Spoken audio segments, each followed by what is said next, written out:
Salut mes petits pragmas. Alors, j'aimerais vous remercier. Alors, pour tous vos messages de soutien. Vous savez, on a eu un orage de grêle et vous avez été nombreux à nous donner votre soutien, que ce soit par mail, que ce soit dans les commentaires, etc., etc. Franchement, ça a fait du bien quand même de lire qu'on était soutenus dans cette épreuve. Donc Sabrina a publié une vidéo aujourd'hui pour faire le bilan des dégâts. On est passé à côté du pire, il y a des dégâts. Il y a des dégâts, mais on est passé à côté du pire. On aurait pu tout perdre. C'est pas le cas. Il y a des impacts, il y a possiblement des effets qui vont arriver après, de maladies, etc., etc. Mais on est passé à côté du pire. J'aimerais aussi vous remercier, vous qui avez fait des dons sur mon Tipeee ou celui de Sabrina. Alors, moi, ce que je vous dis, c'est vous mettez pas dans la merde. Si vous avez pas beaucoup de thunes, ne vous mettez pas dans la merde pour nous. Vraiment, j'y tiens. Si vous avez pas de moyens, ne nous donnez pas un simple message d'encouragement. Ça nous suffit amplement. En tout cas, je voulais vous remercier parce que c'est normal de vous remercier du soutien. Et le second point qu'il fallait que je vous dise, c'est que ça y est, je suis rentré en contact avec le président de Cocopelli.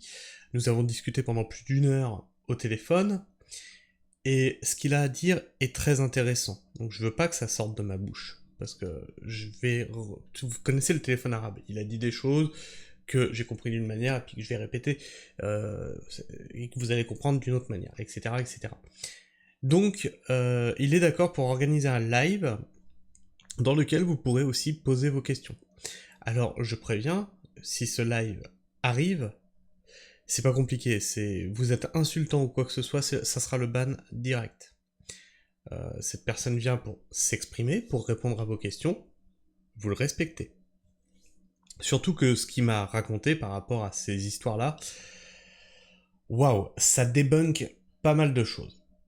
Mais on n'est pas là pour parler de ma vie, on est là pour parler d'écologie, vous le savez, d'environnement et d'agriculture.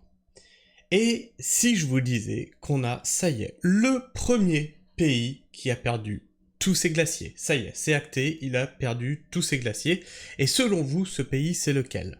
Je vous laisse 5 secondes pour me le dire dans les commentaires, et ensuite, j'affiche l'article. 5, 4, 3, 2, 1, c'est parti. Alors attendez, je vais vous cadrer ça un petit peu mieux. Ce pays est le premier de l'histoire à avoir perdu tous ses glaciers.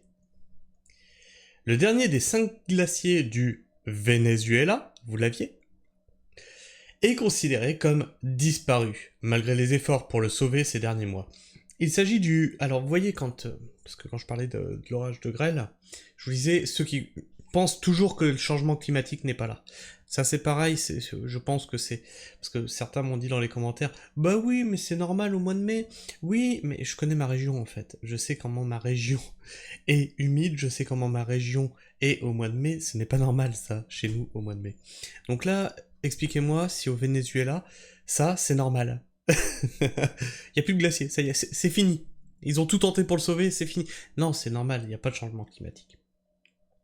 Le dernier des 5 glaciers du Venezuela est considéré comme disparu, malgré des efforts pour le sauver ces derniers mois. Il s'agit du premier pays du continent américain à avoir perdu tous ses glaciers. Alors excusez-moi si vous entendez un bruit, j'ai un ventilo qui fait un bruit de fou et c'est le ventilo de mon Alim. Alors j'espère, si jamais on fait un live, que mon Alim ne lâche pas avant le live. Le retrait des glaciers est un phénomène mondial sous l'effet du réchauffement climatique qui, selon certains, n'existe pas. Et nombreux sont les glaciers du continent américain à être au bord de la disparition. Mais le Venezuela est le premier pays d'Amérique à avoir officiellement perdu tous ses glaciers. Ce pays comptait 5 glaciers localisés dans la cordillère des Andes il y a un siècle. Il s'étalait sur 1000 hectares de glace. Ces derniers mois, les scientifiques avaient tout tenté pour sauver le glacier. La Corona, et pas le virus, hein, la Corona, située sur le sommet de Humboldt, à 4900 mètres d'altitude. Et donc là, on voit le glacier Corona ici, qui, voilà, avant il prenait toute la place, maintenant il était réduit à peau de chagrin, et maintenant il n'existait plus. Une couverture en maille thermique avait été installée en décembre dernier pour atténuer l'impact des rayons solaires. Il ne reste aujourd'hui que 0,4% de l'étendue d'origine du glacier, soit quasiment rien. Il n'y a désormais plus de doute que le peu de glace qui reste est condamné à disparaître totalement entre 2024 et 2028. Un glacier est défini comme une masse de glace s'étalant sur au moins 10 hectares. Or, la Corona s'étale désormais sur 2 hectares. Ce n'est donc plus un glacier. Voilà, c'est plus un glacier. C'est une étendue gelée, c'est tout. Voilà, c'est fini. Il n'y a plus de glacier au Venezuela. S'étale désormais sur 2 hectares. Ce n'est donc plus un glacier. Les tentatives de sauvetage polluent un environnement fragile. Plusieurs scientifiques réclament désormais le retrait de cette couverture thermique. L'installation n'a plus aucune utilité car la couverture bloque la croissance d'organismes comme les mousses et les lichens. Ouais, c'est assez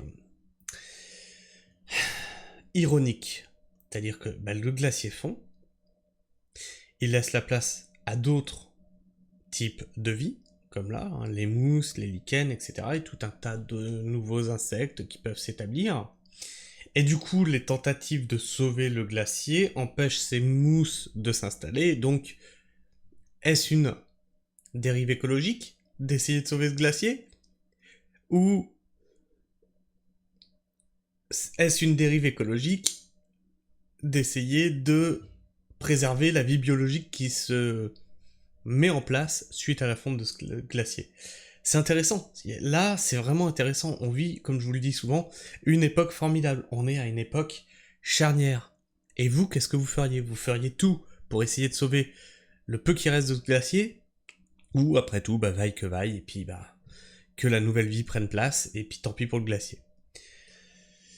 Donc les mousses et les lichens. Mais surtout, les matériaux en plastique se dégradent peu à peu, et risquent de contaminer l'environnement. En voulant réparer un glacier dont la disparition était évidente, les scientifiques ont finalement créé un risque de pollution au microplastique. C'est intéressant, c'est très intéressant, et d'ailleurs, faudrait que je vous trouve, tant qu'on est sur les montagnes, on traitera dans une autre vidéo, un article qui vous montre ce que c'est que l'Everest, et le tourisme, comment ça a pourri l'Everest, avec des plastiques partout, des tas de merde hein, physique, hein, vraiment les trucs que tu chies, partout, du matériel qui a été abandonné.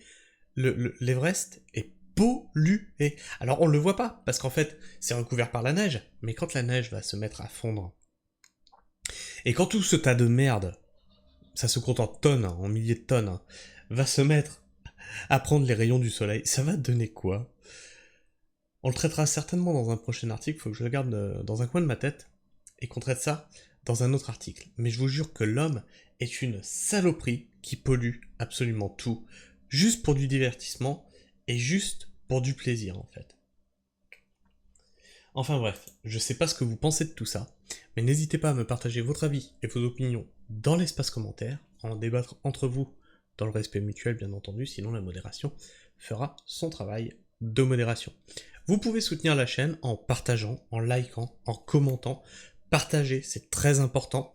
Si vous pensez que mon travail vaut d'être partagé, n'hésitez pas à le partager autour de vous pour sensibiliser à l'écologie, à l'environnement et sur l'agriculture. Enfin, il y a une deuxième façon de soutenir mon travail, mais celle-ci, du coup, est payante. C'est le petit don merci à côté du commentaire ou en passant par ma page Tipeee. Mais bien entendu, j'ai fourché. Mais bien entendu, tout ça n'est pas obligatoire. La version gratuite est amplement suffisante et je vous en remercie. Je vous fais la bise, prenez soin du sol et restez pragmatiques. Ciao.